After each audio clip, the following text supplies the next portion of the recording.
Aku baru saja pulang dari malam terakhir tahlilan untuk suamiku ketika koperku tiba-tiba dilempar dengan kasar ke halaman kami. Ibu mertuaku, Ibu Rahmi, berteriak keras di depan para tetangga, "Pergi kau, kau hanya benalu di sini."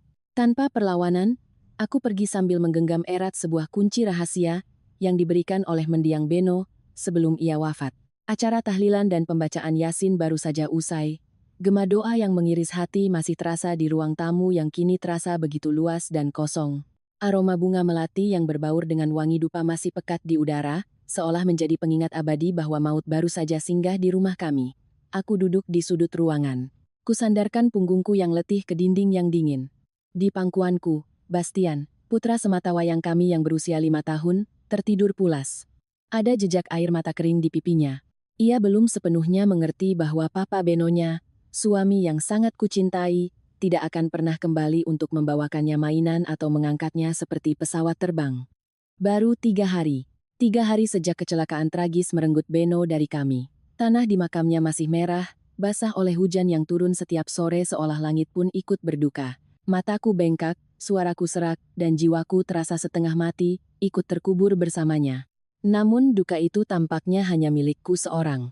Di seberang ruangan, Ibu Rahmi, ibu mertuaku, duduk di sofa kulit favorit Beno, tak ada jejak air mata di wajah tuanya yang masih terawat baik. Sejak hari pemakaman, ia memang menangis, tapi air matanya seakan kering, tanpa emosi. Kini, matanya menatap tajam ke seluruh penjuru ruang tamu, seolah sedang menghitung nilai setiap benda di sana. Dari TV layar datar besar, lemari pajangan penuh kristal, hingga set meja makan dari kayu jati. Di sampingnya, Citra, adik iparku, sibuk dengan ponselnya. Jemarinya lincah menari di layar. Sesekali seulas senyum tipis terukir di bibirnya, yang segera hilang jika ada pelayat yang pamit pulang. Sejak tadi, ia lebih sibuk membalas pesan di WhatsApp daripada membantu membereskan gelas-gelas air mineral para tamu, Elina.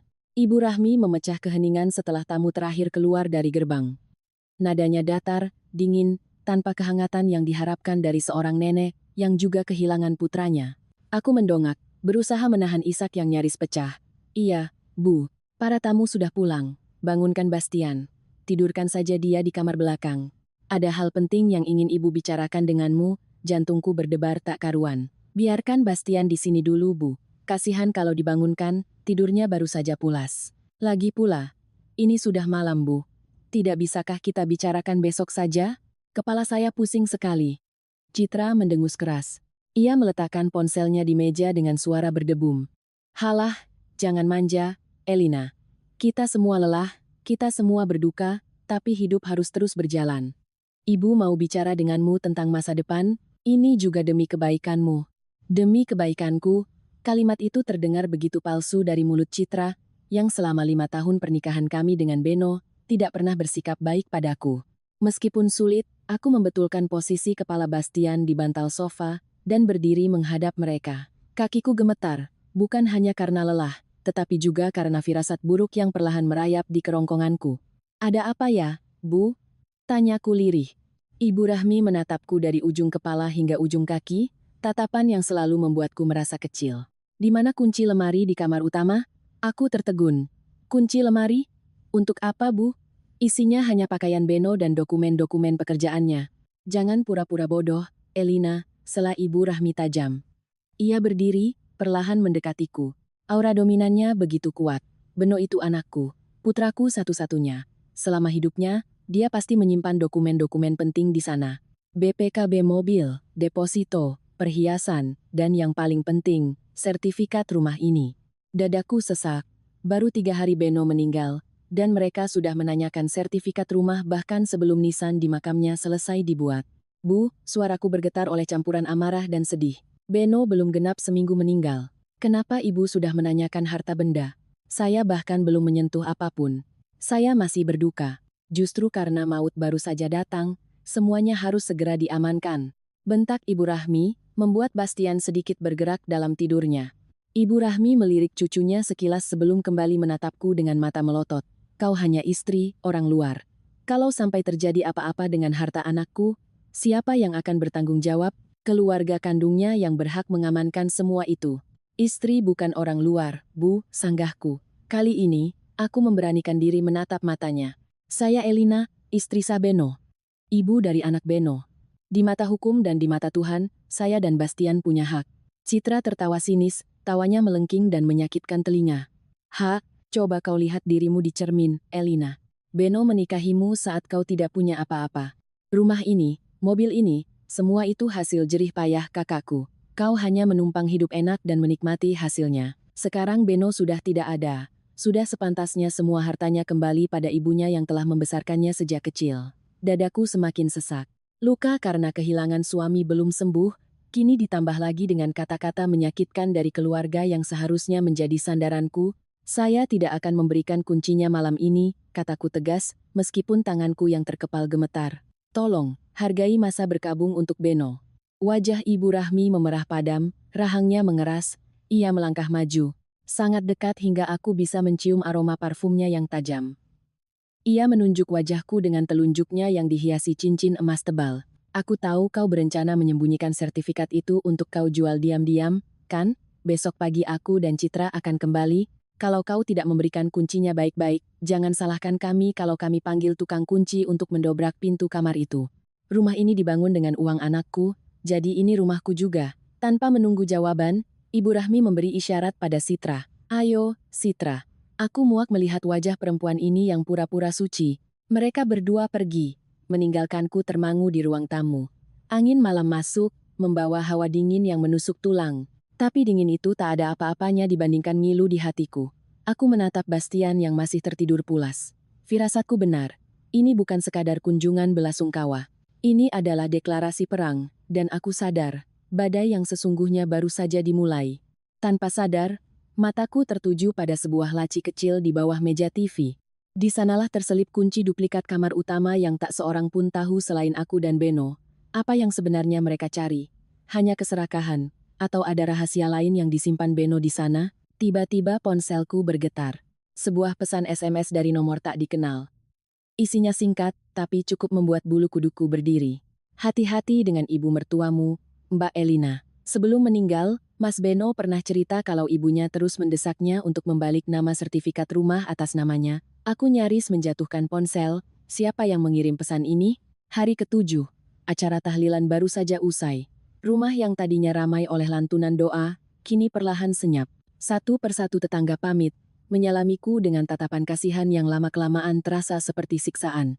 Mereka pulang ke rumah masing-masing, ke dalam pelukan pasangan mereka, sementara aku tertinggal di sini, terpenjara oleh duka yang tak kunjung reda. Baru saja aku menutup pintu dan gerbang, aku mendengar langkah kaki yang berat. Ini bukan langkah orang yang hendak pergi. Bu, Mbak Citra, belum pulang? Tanyaku ragu saat melihat mereka berdua berdiri tepat di depan pintu kamar kami. Kamar yang sudah 7 hari sengaja kukunci, karena aku belum sanggup mencium sisa parfum Beno di bantal tanpa menangis meraung-raung. Ibu Rahmi menoleh. Wajahnya kaku, tanpa senyum, tanpa jejak kesedihan palsu yang ia tunjukkan di depan para tamu tadi. Ia mengulurkan tangannya. Mana kuncinya? Kunci apa, Bu? Jangan pura-pura amnesia, Elina, bentak Citra. Suaranya yang cempreng menggema di dinding rumah. Kunci kamar ini. Ibu mau masuk sekarang juga. Darahku mendidih. Ini sudah malam, Bu. Saya lelah sekali. Bastian juga sudah tidur di kamar sebelah. Tolong, jangan buat keributan. Besok saja kalau ada yang mau dibicarakan. Siapa bilang mau bicara? Ibu Rahmi mendekat. Ia mendorong tubuhku hingga punggungku membentur dinding koridor. Kami tidak mau bicara. Kami mau inspeksi. Minggir. Ibu Rahmi mencoba memutar kenop pintu, tapi terkunci. Ia menggedor pintu dengan kepalan tangannya.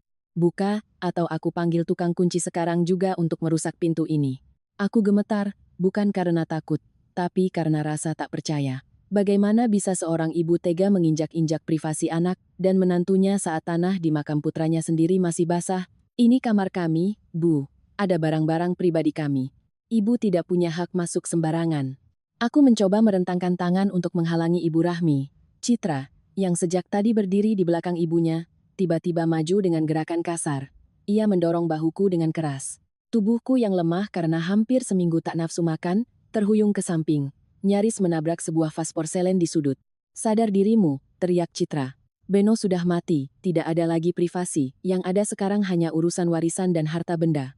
Jangan halangi kami menyelamatkan kekayaan kakakku dari janda serakah sepertimu. Sebelum aku bisa kembali seimbang, Ibu Rahmi sudah merebut seikat kunci yang tergantung di saku dasterku. Dengan tangan gemetar karena serakah, ia mencoba satu persatu kunci hingga terdengar bunyi klik yang menyakitkan. Pintu terbuka. "Jangan, Bu. Tolong," teriakku. Air mataku tumpah ruah. Aku berlari menyusul mereka ke dalam kamar. Pemandangan di hadapanku menghancurkan hatiku. Kamar itu, tempat suci kami, tempat aku dan Beno berbagi hidup selama 5 tahun, tempat kami tertawa, menangis, dan merencanakan masa depan. Dalam sekejap porak-poranda seperti kapal dihantam badai, Ibu Rahmi langsung menuju lemari pakaian. Ia membuka pintunya dengan kasar, menarik laci-lacinya hingga lepas dari rel. Kemeja-kemeja Beno yang telah kusetrika rapi ditarik keluar dan dilempar begitu saja ke lantai. Kemeja biru favoritnya, yang terakhir ia kenakan sebelum kecelakaan, terinjak oleh stiletto Citra. "Bu, itu baju Beno," aku meraung. Aku berlutut untuk memungut kemeja itu dan memeluknya. Aroma tubuhnya masih di sana. Aroma maskulin dengan sedikit aroma tembakau yang khas. "Tolong, jangan diinjak." "Ya Tuhan, Bu, dia anak ibu, diam kau." Ibu Rahmi tak peduli. Ia terus mengobrak-abrik isi lemari. Kotak jam tangan dibuka paksa, isinya ditumpahkan ke atas tempat tidur. Di mana? Di mana dia simpan map hijaunya? Beno selalu menyimpan surat-surat tanah di map hijau. Citra tak mau kalah kejam. Ia membuka laci-laci meja riasku. Botol-botol parfum dan kosmetik ia singkirkan dengan kasar hingga beberapa jatuh dan pecah. Aroma wangi yang menyengat menyebar, berbaur dengan ketegangan di ruangan itu. Ia menggeledah tumpukan jilbabku, bahkan pakaian dalamku tanpa rasa malu. "Tidak ada di sini, Bu," teriak Citra kesal. "Pasti disembunyikan Elina."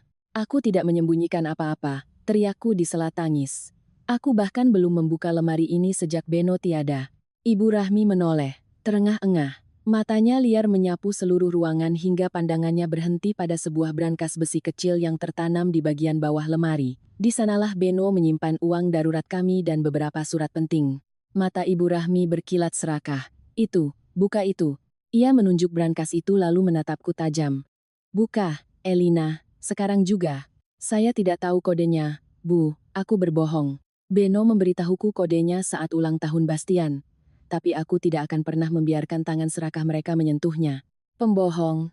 Ibu Rahmi menjambak ujung jilbabku. Ia menarik wajahku agar menatapnya. "Kau istrinya, dia pasti memberitahumu. Atau jangan-jangan kau sudah menguras isinya." "Hah, demi Allah, Bu, saya tidak menyentuh apapun di sana." Tiba-tiba Citra berlutut di depan brankas. Ia mengeluarkan ponselnya, membuka catatan di aplikasi pesan. "Coba tanggal lahir Beno." "Salah. Ulang tahun pernikahan kalian." "Salah lagi." Citra mendengus. Ia terdiam sejenak. "Coba tanggal lahir Bastian." 10,05,20. Jantungku seakan berhenti berdetak. Bip, bip, bip, klik. Lampu indikator brankas berubah hijau. Terdengar suara pelan mekanisme kunci yang terbuka. Citra bersorak. "Terbuka, Bu." "Dasar Elina pembohong." Ibu Rahmi segera berlutut, mendorong Citra menyingkir. Dengan tangan gemetar, ia membuka lebar pintu brankas. Senyum kemenangan tersungging di bibirnya yang merah. Ia siap menyambut tumpukan sertifikat tanah, BPKB Pajero, dan mungkin perhiasan emas. Namun, di detik berikutnya, senyum itu lenyap. Wajah Ibu Rahmi memucat, lalu memerah karena marah. Ia merogoh ke dalam brankas yang gelap, mengeluarkan isinya dan melemparkannya ke lantai. Kosong. Hanya ada beberapa lembar uang 100 ribuan dan sebuah amplop putih tipis. Tidak ada map hijau tebal berisi sertifikat tanah yang mereka cari. Tidak ada BPKB. "Di mana?" teriak Ibu Rahmi, suaranya pecah karena amarah yang meluap. Ia menoleh padaku dengan tatapan seolah siap menelanku hidup-hidup. "Di mana sertifikatnya?" "Pencuri." Aku terpaku. Aku pun terkejut.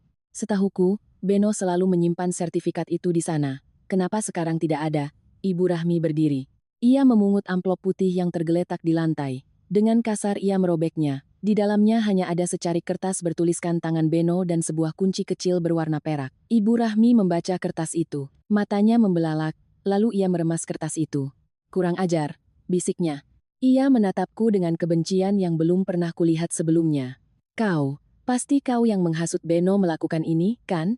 Kau yang menyuruhnya memindahkan semuanya." "Maksud ibu apa? Saya tidak tahu apa-apa. Jangan pura-pura polos." Ibu Rahmi melemparkan kertas yang diremas itu ke wajahku. Kertas itu jatuh di pangkuanku. Dengan tangan gemetar, aku memungut dan membacanya. Tulisan tangan Beno yang rapi tertera di sana, untuk istriku tercinta. "Jika kau membaca ini, artinya aku sudah tiada. Simpan baik-baik kunci ini. Jangan biarkan jatuh ke tangan orang lain, terutama ibu. Ini adalah kunci masa depanmu dan Bastian. Duniaku serasa berputar. Beno sudah mempersiapkan ini. Pergi kau, tiba-tiba Ibu Rahmi berteriak, terengah-engah. Kalau kau tidak bisa menemukan sertifikatnya malam ini, tinggalkan rumah ini. Sekarang juga, rumah ini milik anakku, berarti milikku. Kau tidak punya hak sejengkal pun di sini. Kertas berisi pesan terakhir Beno ku genggam erat seolah hidupku bergantung padanya. Jantungku berpacu kencang, seiring dengan napas Ibu Rahmi yang memburu karena marah. Berikan kertas itu padaku, perintah Ibu Rahmi, mengulurkan tangannya di depan wajahku. Urat-urat di lehernya menonjol, tanda kesabarannya telah habis. Aku menggeleng pelan, tapi tatapanku tegas. Tidak, Bu. Ini wasiat Beno untuk saya. Ibu tidak punya hak. Kau sudah berani melawan orang tua. Citra menerjang, berniat merebut kertas itu, tapi aku mundur, mengambil gunting kecil dari meja rias dan mengacungkannya sebagai pertahanan. Bukan untuk melukai mereka, tapi untuk melindungi satu-satunya peninggalan suamiku.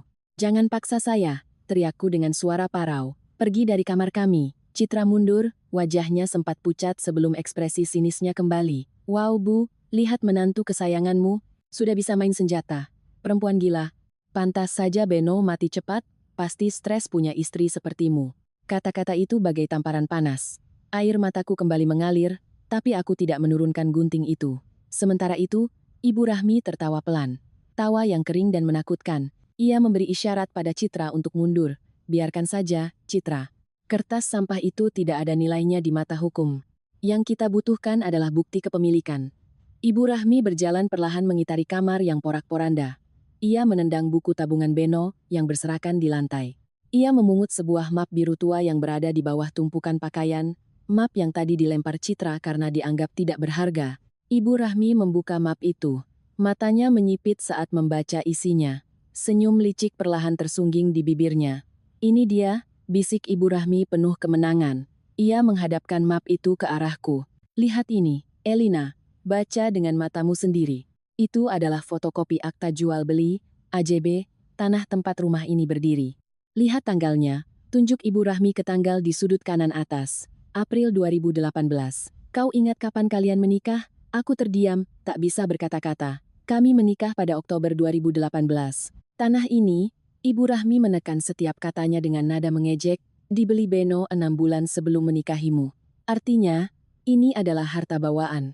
Milik pribadi Beno, bukan harta gono gini, bukan hasil jerih payah kalian berdua, tapi, Bu, suaraku gemetar. Tanahnya memang dibeli sebelum kami menikah, tapi rumahnya, bangunannya, kami bangun bersama setelah menikah. Saya ikut menyumbang dari tabungan saya waktu masih kerja di bank. Saya ikut membayar tukang. Keramik itu saya yang beli, gordennya juga. Ibu Rahmi mencibir. Memangnya gajimu berapa waktu itu? Paling cukup untuk beli gorden dan lepel. Sisa 90%. Nya uang anakku. Uang Beno. Tidak benar, Bu. Seluruh gaji saya waktu itu saya berikan pada Beno untuk membangun rumah ini. Mana buktinya? Potong Citra cepat.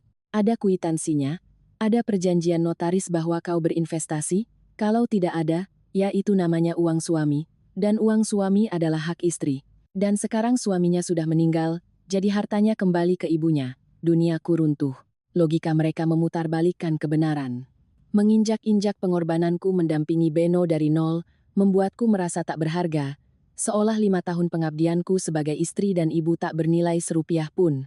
Dengar, Elina, suara Ibu Rahmi melunak, yang justru membuat bulu kuduku berdiri. Ia memasang wajah penuh keprihatinan palsu, gaya manipulatif yang sering ia gunakan untuk mengendalikan hidup Beno. Ibu bicara ini demi kebaikanmu. Kau itu janda muda, tidak punya pekerjaan, tidak punya penghasilan. Kalau kau memaksakan diri memiliki rumah ini, mau bayar PBB dan listrik pakai apa? Ujung-ujungnya rumah ini tidak terurus. Ibu Rahmi mendekat. Kini tak takut pada gunting di tanganku. Ia menatapku seolah aku anak kecil yang bodoh. Kau hanya menumpang beruntung saat masih jadi istri Beno. Sekarang keberuntunganmu sudah habis. Kembalikan aset ini pada keluarga kami. Sebagai gantinya, akan kuberikan uang kerahiman sebesar 20 juta rupiah. Cukup untukmu sewa kontrakan setahun. Harga diriku dan masa depan anakku ditawar seharga 20 juta rupiah untuk sebuah rumah bernilai miliaran. Rumah ini hak Bastian, Bu, kataku pelan tapi tegas. Anak kandung Beno, cucu kandung ibu. Wajah Ibu Rahmi kembali mengeras. Topeng keprihatinannya seketika pecah. Bastian masih kecil, belum cakap hukum. Hak perwalian atas hartanya akan jatuh pada keluarga ayah jika sang ibu dianggap tidak mampu. Ibu Rahmi berjalan ke arah pintu, diikuti Citra dengan senyum puas sambil memegang fotokopi AJB itu. Sebelum keluar, Ibu Rahmi menoleh dan memberikan ultimatum yang menghentikan aliran darahku. Nikmati malam terakhirmu di kasur empuk itu, Elina. Besok pagi aku akan kembali membawa tukang kunci untuk mengganti semua kunci di rumah ini. Dan kalau kau masih keras kepala, Ibu Rahmi menatap tajam ke pintu kamar sebelah tempat Bastian tidur, akan kulaporkan kau ke dinas sosial atas tuduhan penelantaran anak dan kepemilikan properti ilegal. Kau pikir kau akan menang perebutan hak asuh melawan keluarga kami? Seorang janda miskin pengangguran? Pikirkan itu baik-baik. Blam. Pintu kamar dibanting keras, meninggalkanku sendirian dalam keheningan yang memekakan telinga. Kakiku lemas. Aku terduduk di lantai, di tengah pakaian Beno yang berserakan. Ku peluk lututku, menangis tanpa suara. Ancaman mereka nyata. Mereka tidak hanya menginginkan rumah. Mereka juga mengincar satu-satunya alasan hidupku, Bastian. Di tengah keputusasaanku, aku teringat pada kunci perak kecil yang kutemukan bersama surat Beno. Kunci apa ini? Bentuknya aneh. Bukan kunci pintu, bukan juga kunci gembok. Kecil dan tipis. Ada ukiran angka 303 di kepalanya. Apakah ini jawaban teka-teki Beno? Atau jalan buntu lainnya? Tiba-tiba ponselku berbunyi lagi. Pesan SMS dari nomor yang sama. Mereka sudah menemukan fotokopi AJB lama, kan? Jangan khawatir, Mbak. Itu hanya umpan. Mas Beno sudah menyiapkan skenario ini. Besok pagi-pagi sekali, pergilah ke Bank Mandiri di pusat kota. Cari Bapak pengacara Haryono. Tunjukkan kunci bernomor 303 itu. Siapa orang ini? Kenapa ia tahu segalanya? Sebelum aku sempat membalas, aku mendengar gedoran keras di pintu depan. Bukan Ibu Rahmi. Lebih berat dan lebih banyak gedoran. Buka pintu. Ini dari Pak RT. Ada laporan keributan di rumah ini. Mataku terbelalak. Fitnah apalagi yang mereka buat malam ini? Gedoran di pintu semakin keras, seolah ingin merobohkan pintu yang kokoh itu. Jantungku berdebar begitu kencang hingga terasa sakit di dada. Aku melirik jam dinding. Pukul 10 malam. Siapa yang akan menuduhku berbuat mesum sementara aku masih dalam masa idah? Aku menyambar jilbab instan yang tergantung di kursi, memakainya asal-asalan, dan berlari ke ruang tamu. Sebelum aku sempat memutar kunci, aku mendengar teriakan Citra dari luar. Keluar kau, perempuan tak tahu malu. Suami baru dikubur sudah memasukkan laki-laki ke dalam rumah. Tanganku gemetar saat membuka pintu. Aku langsung silau oleh cahaya senter yang menyorot wajahku. Di luar, berdiri ketua RT dengan wajah tegang. Bersama 3 petugas Siskamling dan beberapa tetangga laki-laki yang menatapku dengan tatapan menghakimi. Di belakang mereka, Citra berkacak pinggang dengan senyum kemenangan. Sementara Ibu Rahmi, yang tadi pergi dengan marah, kini berakting menangis sesenggukan di bahu istri Pak RT. Ada apa ini, Pak RT? Tanyaku dengan suara parau, mencoba menenangkan diri meski lututku serasa mau copot. Kenapa ramai-ramai di sini? Sudah. Jangan pura-pura, Bu Elina, seru seorang tetangga. Kami dapat laporan dari Bu Citra ada laki-laki masuk ke rumah ini dari pintu belakang setengah jam yang lalu. Anda ini kan masih dalam masa berkabung. Memalukan sekali, Bu Elina. Mencoreng nama baik kampung kita. Demi Allah, Pak RT, itu bohong. Teriakku, air mata panik mulai menggenang. Saya di rumah hanya berdua dengan anak saya, Bastian. Tidak ada orang lain. Pembohong. Citra maju. Menunjuk ke sudut teras dekat rak sepatu.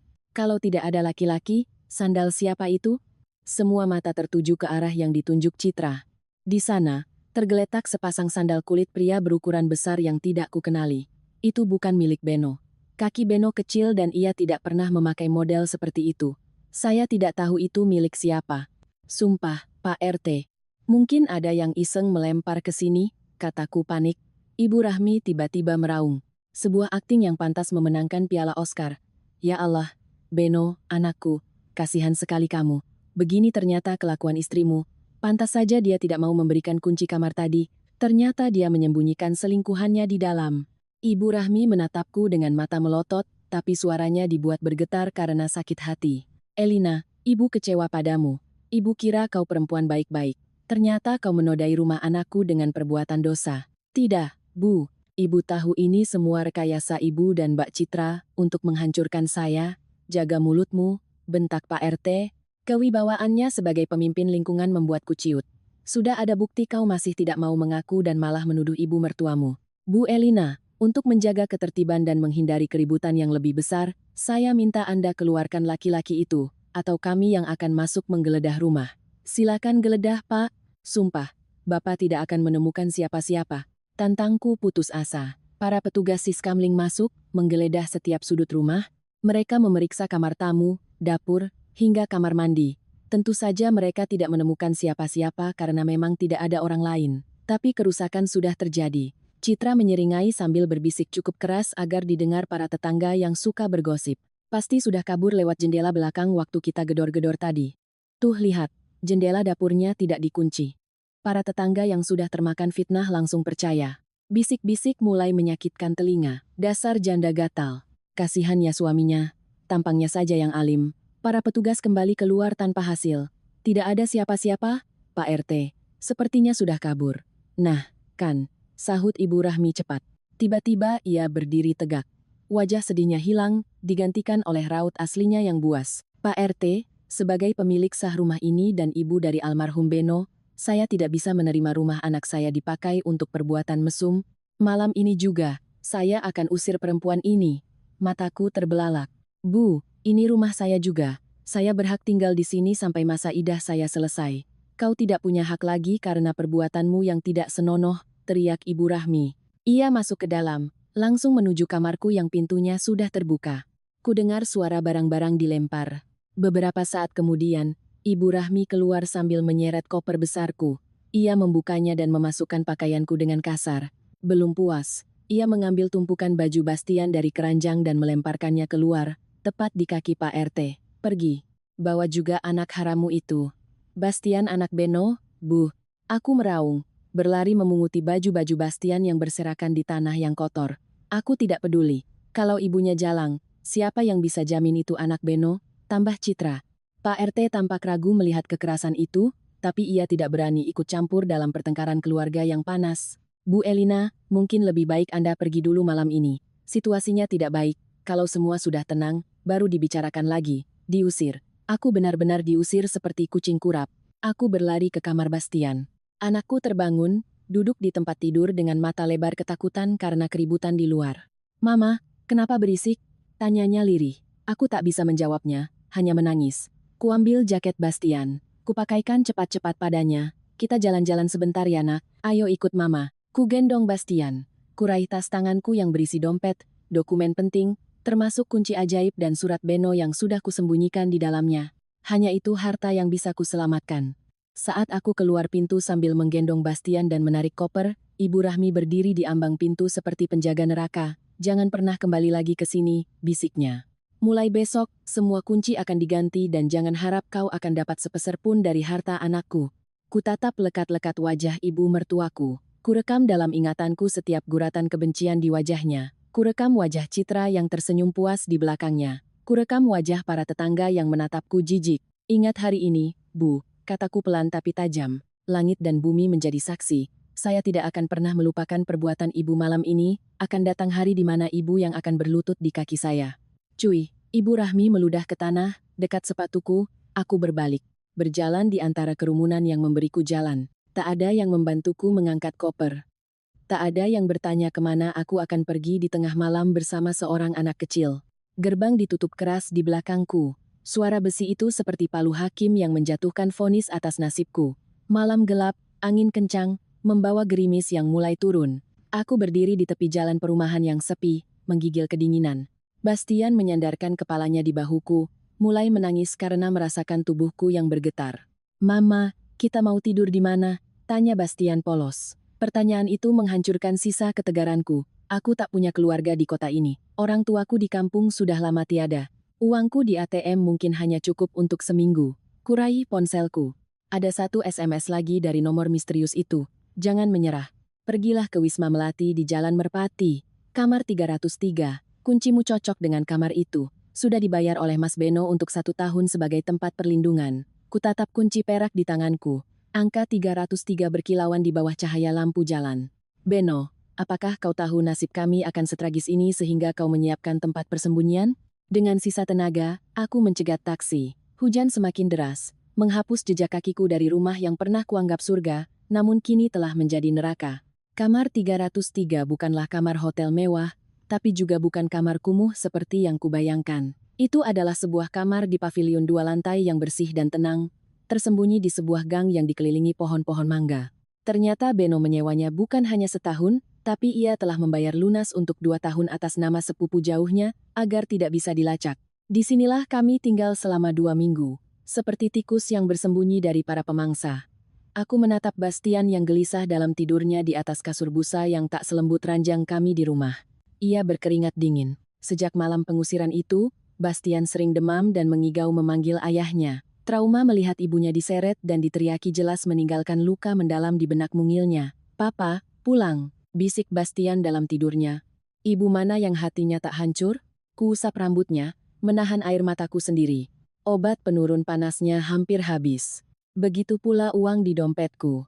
Uang kerahiman 20 juta rupiah yang dijanjikan Ibu Rahmi tentu saja hanya kebohongan. Aku diusir dari rumah itu tanpa sepeser pun uang, selain sisa uang di dompet dan sedikit tabungan di ATM yang terus berkurang untuk makan dan popok Bastian. Aku melirik ponselku yang tergeletak di meja kecil. Layarnya sedikit retak karena terjatuh saat kami berlari malam itu. Dengan ragu, kubuka media sosial. Aku tahu ini hanya akan menyakiti diriku sendiri, tapi rasa penasaran mendorongku. Akun media sosial Citra aktif. Lingkaran merah di foto profilnya menandakan ada story baru. Dengan tangan gemetar, aku menekannya. Video pertama, Citra sedang merekam video selfie di ruang tamu rumahku. Rumah yang kami bangun bersama Beno. Dinding yang tadinya berwarna krem kesukaan Beno telah diganti dengan warna oranye yang menyakitkan mata.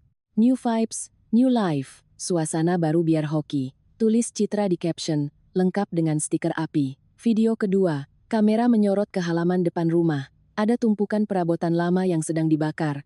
Aku menahan napas saat mengenali barang-barang yang dilalap api. Itu sofa tempatku menyusui Bastian saat bayi. Itu rak buku tempat Beno menyimpan koleksi novelnya.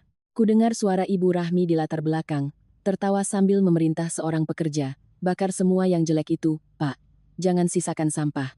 Video ketiga, ini yang paling menyakit. Kamera menyorot sebuah spanduk kuning besar yang dipasang di gerbang hitam rumah kami. Tulisannya sangat jelas, seolah menghina ketidakberdayaanku. "Dijual cepat rumah, tanah. Peminat serius hubungi Ibu Rahmi 0812 XXXXXXX."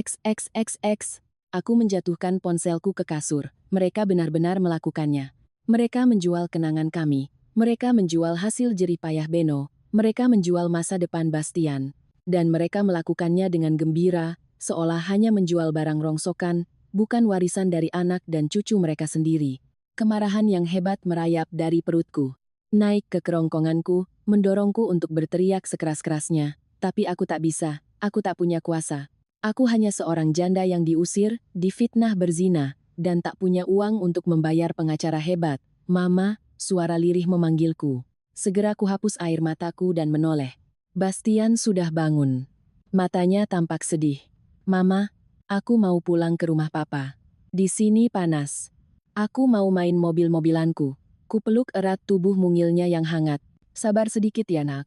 Kita main di sini dulu. Mobil-mobilanmu sedang diperbaiki." Satu lagi kebohongan. Kemungkinan besar mainan-mainan itu sudah menjadi abu di halaman rumah kami. Sore harinya, saat kondisi Bastian sedikit membaik, aku memutuskan keluar sebentar untuk membeli bubur ayam di ujung gang. Perutku terasa melilit karena lapar, tapi aku harus tetap kuat demi Bastian. Sambil menunggu pesanan, ponselku bergetar. Sebuah pesan SMS. Nomor misterius itu lagi. 2 minggu ia tak memberi kabar, kukira ia sudah melupakanku. Jangan sedih melihat spanduk itu. Biarkan mereka menikmati kemenangan semu mereka. Biarkan mereka merenovasi, mengecat, dan menghabiskan uang untuk mempercantik rumah itu. Semakin tinggi mereka terbang, semakin sakit jatuhnya nanti. Dengan jari gemetar, ku ketik balasan. "Anda siapa sebenarnya? Kenapa Anda tahu tentang spanduk itu? Apa Anda mengawasi saya?" Balasannya cepat. "Saya orang yang berutang nyawa pada Mas Beno, dan sekarang saya menjalankan wasiat terakhirnya untuk melindungimu. Besok jam 10 pagi, pergilah ke kafe Nusantara di pusat kota, pakai pakaian terbaikmu, jangan terlihat seperti korban, kita akan memulai pembalasan." Aku terpaku menatap layar. Pembalasan? Dengan apa?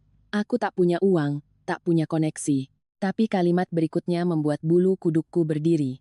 "Bawa KTP dan buku nikahmu."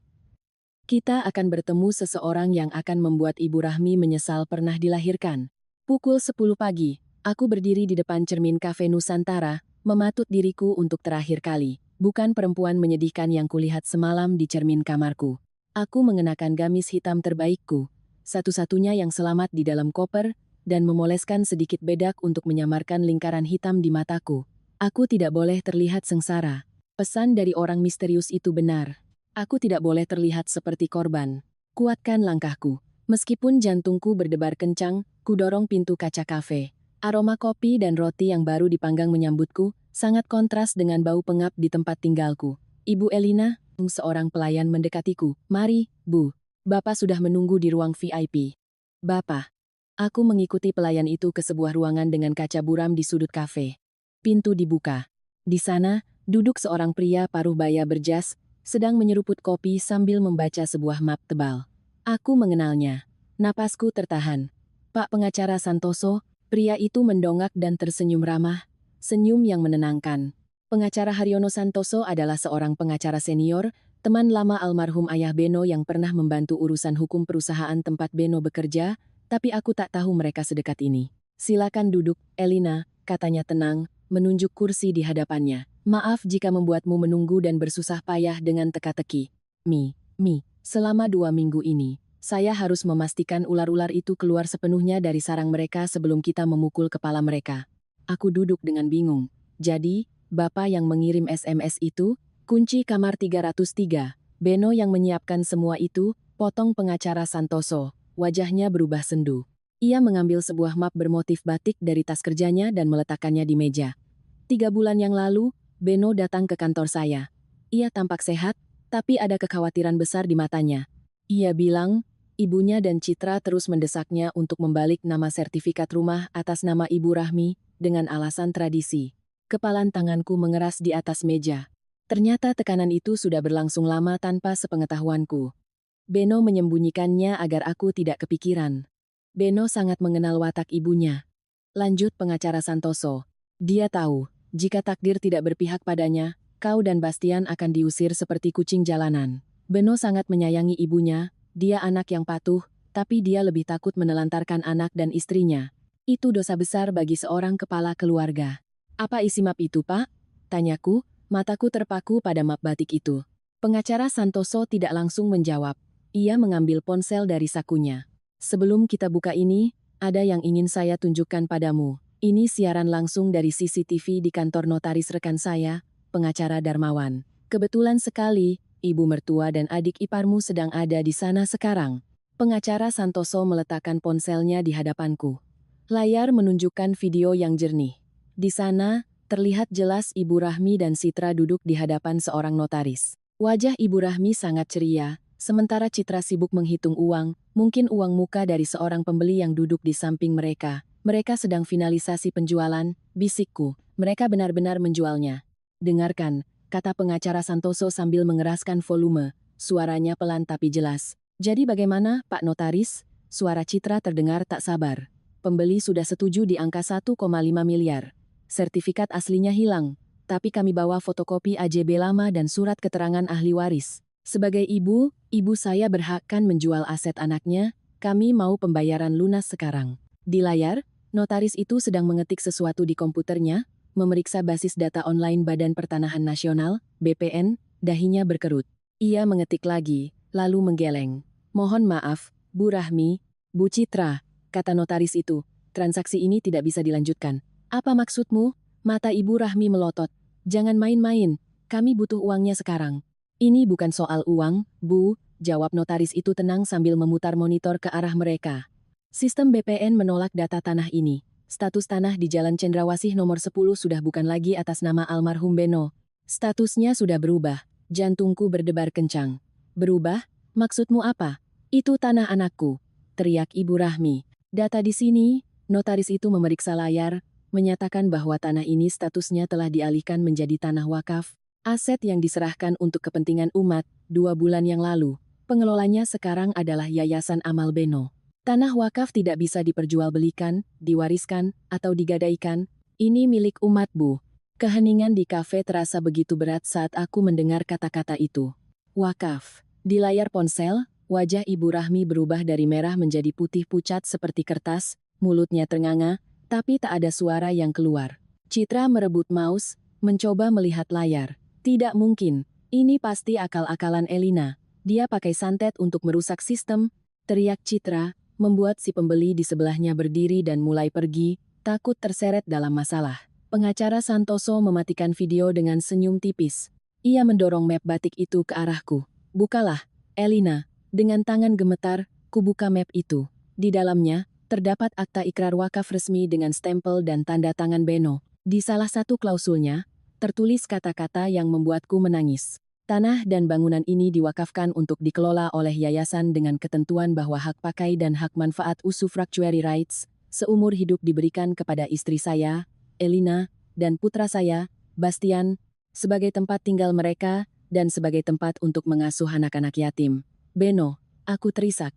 Ia tidak hanya memberiku rumah, ia memberiku benteng baja yang tak bisa ditembus siapapun, bahkan oleh hukum negara. Sebuah aset wakaf, tidak akan ada yang bisa mengusirku dari sana karena akulah yang ditunjuk sebagai nazir atau pengelola dalam akta tersebut. Jadi, rumah itu tidak akan bisa dijual Ibu Rahmi? Tanyaku di sela tangis. Selamanya, bahkan sehelai rambut pun, tidak akan pernah, jawab pengacara Santoso tegas. Dan yang lebih buruk bagi mereka, Citra sudah menerima uang muka 250 juta rupiah dari seorang pembeli kemarin. Uangnya sudah mereka habiskan untuk membeli tas bermerek dan membayar utang judi online suaminya. Pengacara Santoso menatapku tajam. Sekarang, merekalah yang ada dalam perangkap, Elina. Mereka menghadapi tuntutan penipuan karena mencoba menjual aset wakaf, pembelinya pasti akan menagih, dan mereka tidak punya uang. Ia memberikanku sebuah kartu nama.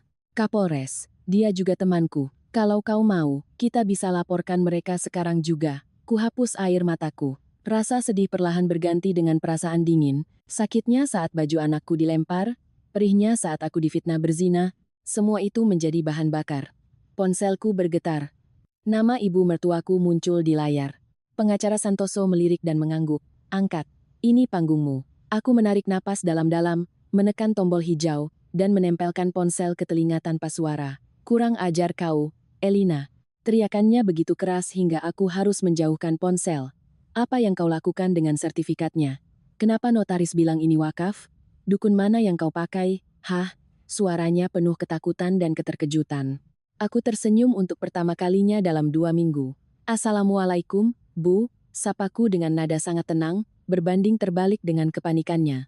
Oh, sedang di kantor notaris ya? Mau menjual rumah yayasan anak yatim?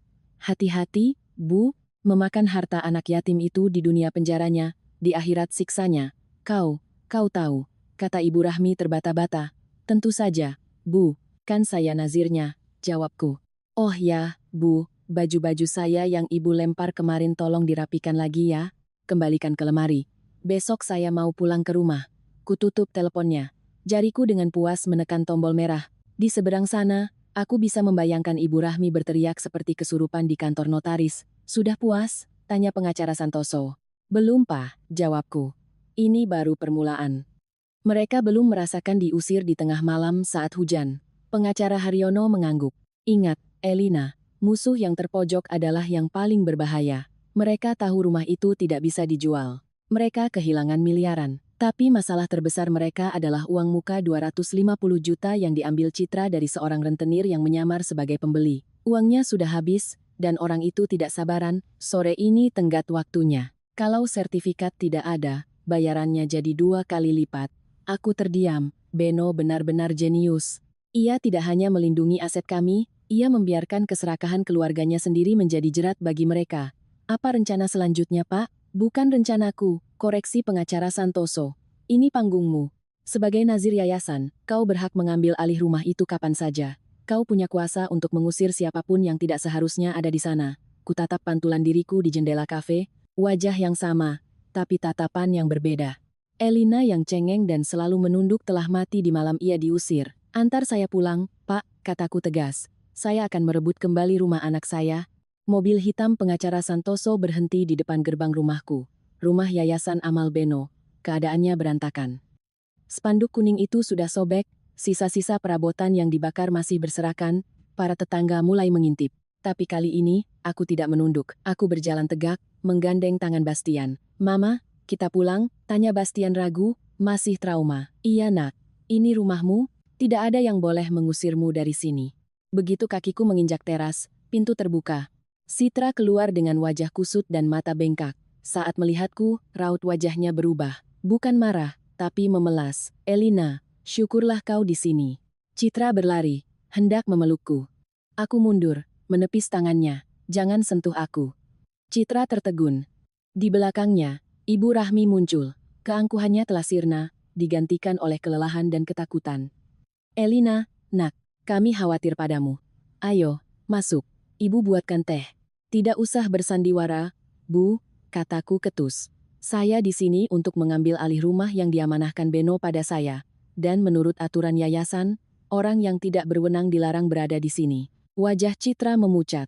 "Elina, jangan begitu. Kita ini keluarga." Tiba-tiba ia berlutut di kakiku, menangis sesenggukan. "Elina, tolong aku, kumohon." Kutatap dia dengan dingin. "Kenapa? Karena uang 250 juta dari rentenir itu sudah kau habiskan?" Matanya membelalak kaget. "Kau tahu, aku tahu, dan aku juga tahu mereka akan datang sore ini untuk menagih." Sandiwara Ibu Rahmi pun berakhir. "Elina, kau harus menolong kami. Batalkan wakaf itu. Bilang pada notaris kalau Beno tidak waras saat membuatnya. Kita harus jual rumah ini untuk membayar utang Citra. Dia bisa dibunuh." "Saya tidak peduli, Bu," jawabku. "Wakaf adalah janji pada Tuhan. Tidak bisa dibatalkan hanya untuk membayar utang judi." Menantu tidak tahu diuntung. Ibu Rahmi kembali ke watak aslinya. "Kau mau kami mati? Waktu saya dan Bastian nyaris mati kelaparan di jalan, apa ibu peduli?" Jawabku. Ia terdiam. Saat itu, terdengar deru motor yang keras. 3 pria berjaket kulit dan bertato turun, salah satunya membawa tongkat beisbol. Wajah Citra pucat pasi. "Mana si Citra?" teriak salah satunya. "Keluar kau, bos butuh uangnya, atau rumah ini kami ambil." Dalam ketakutannya, sebuah ide jahat muncul di benak Ibu Rahmi. Sebelum aku sempat bergerak, ia mendorongku dengan keras ke hadapan para preman itu. "Itu dia!" teriaknya.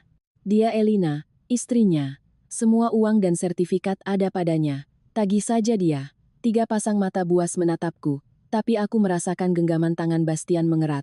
Ketakutan anakku menjadi kekuatanku. "Oh, jadi kau yang pegang uangnya," kata preman itu. "Bayar kami sekarang, 250 juta ditambah bunga 50 juta, atau rumah ini kami ambil alih." "Betul, tagih saja dia," teriak Ibu Rahmi. Aku menarik napas dalam-dalam. "Maaf, mas-mas sekalian. Anda salah orang dan salah tempat. Jangan banyak bicara." Preman itu mengangkat tongkatnya.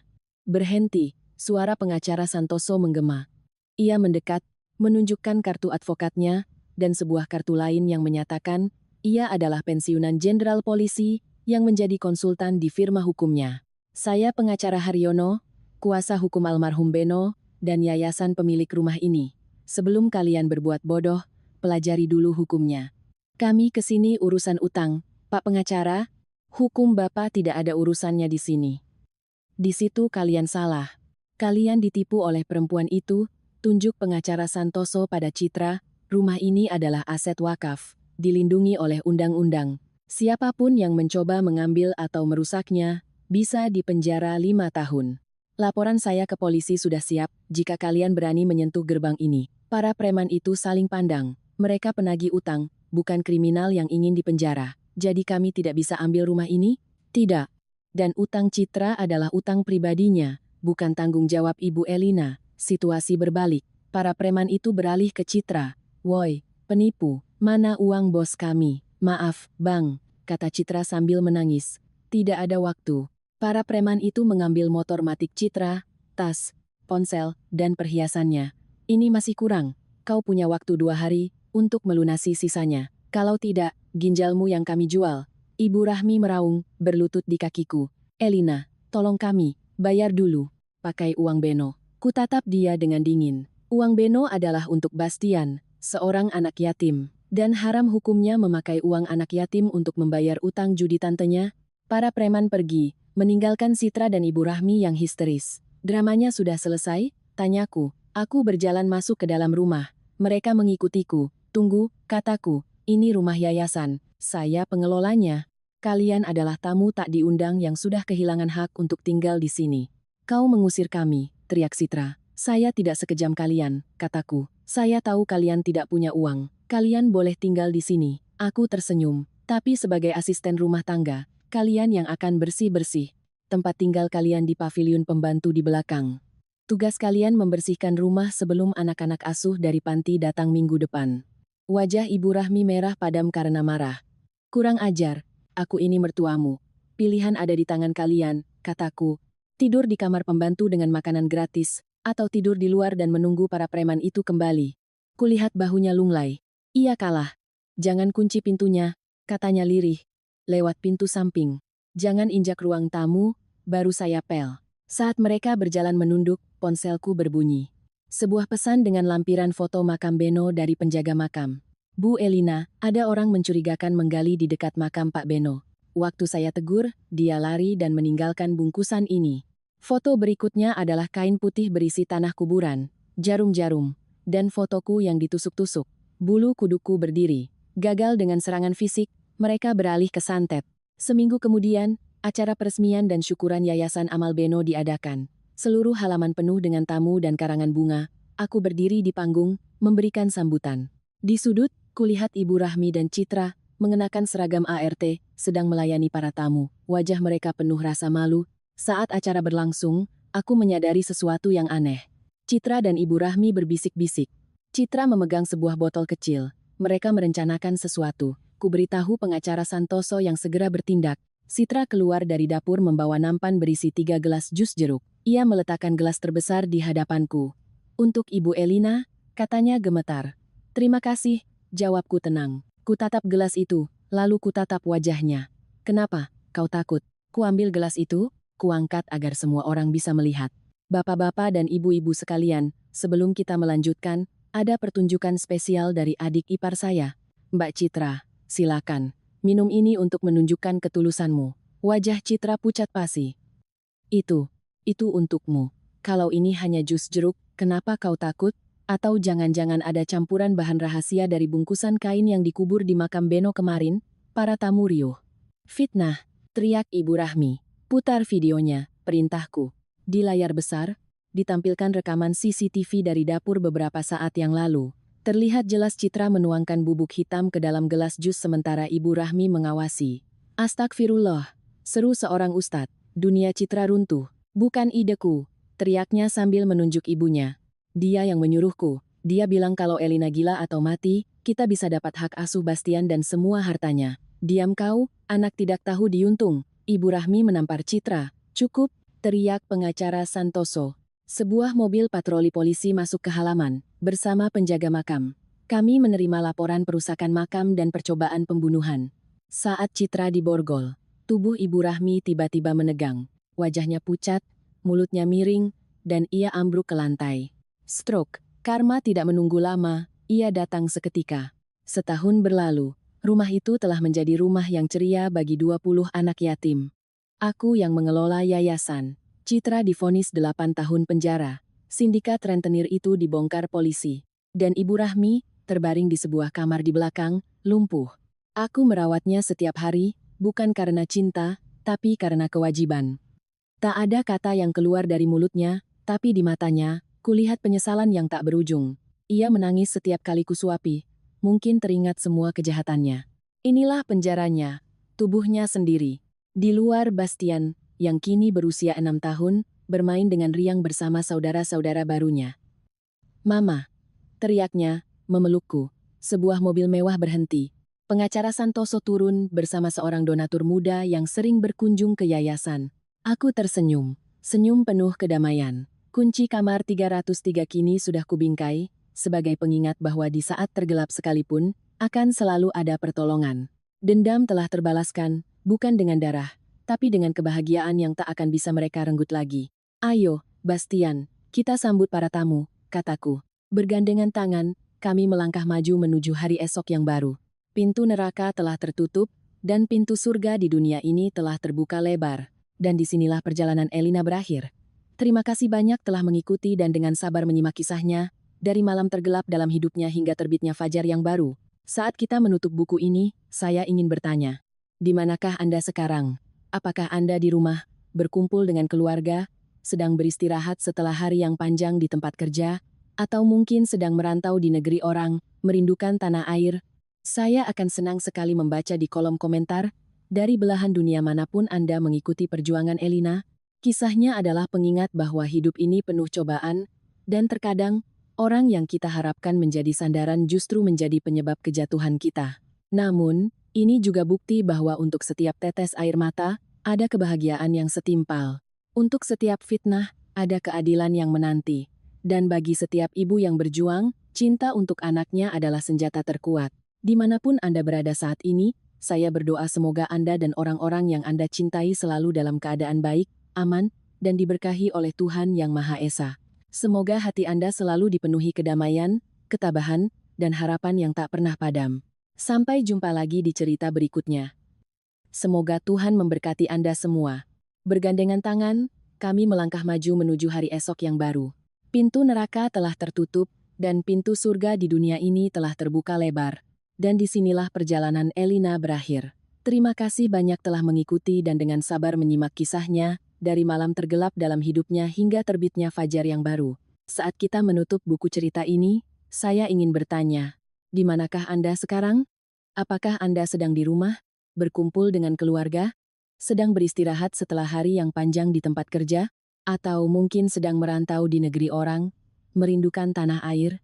Saya akan senang sekali membaca di kolom komentar, dari belahan dunia manapun Anda mengikuti perjuangan Elina. Kisahnya adalah sebuah pengingat bahwa hidup ini penuh dengan cobaan, dan terkadang, orang-orang yang kita harapkan menjadi sandaran justru menjadi penyebab kejatuhan kita. Namun, ini juga menjadi bukti bahwa untuk setiap tetes air mata, ada kebahagiaan yang setimpal. Untuk setiap fitnah, ada keadilan yang menanti. Dan bagi setiap ibu yang berjuang, cinta untuk anaknya adalah senjata yang terkuat. Dimanapun Anda berada saat ini, saya berdoa semoga Anda dan orang-orang yang Anda cintai selalu dalam keadaan baik, aman, dan diberkahi oleh Tuhan Yang Maha Esa. Semoga hati Anda sekalian selalu dipenuhi dengan kedamaian, ketabahan, dan harapan yang tak pernah padam. Sampai jumpa lagi di cerita kita berikutnya. Semoga Tuhan memberkati Anda semua.